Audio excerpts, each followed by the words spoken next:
Guys, kung bago lang kayo sa aking vlog, dito ako laging dumadaan. Dalawa kasing daanan papunta at palabas mula sa amin, tinitirhan ko. At ito isa sa mga option. Mayroon ditong ganito, itong hanap buhay nila, basura, pero mayaman ang may-ari dito, guys. Ayan, oh. Maraming basura pero may pera sa basura. Kaya guys, wag kayong magsasayang ng mga basura nyo kasi may pera sa basura.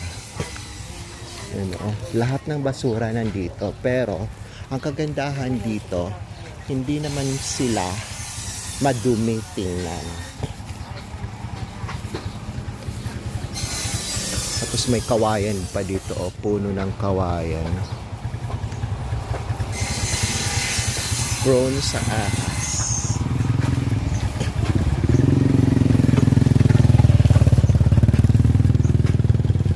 Daming basura dito pero malinis sila dito. Yun ang kagandahan.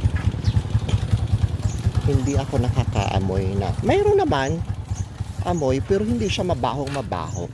Normal, parang manageable kasi nga basura naman talaga siya pero hindi siya sobrang amoy na makakadisturbo.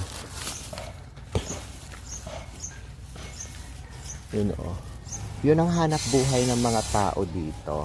I mean ng tao dyan. Ang dami nilang sasakyan dyan. Maganda din ang bahay nila. Lahat ng kahoy, lahat ng basura, karton, mga kahoy ng mga panambak, mga plastic, mga plastic, pati mga orokan, mga ganon, basta basura nasa kanila na, pero ginagawa nilang pera. Marami na rin ako makilalang ganito at yun ang hanap buhay nila at mayaman talaga sila.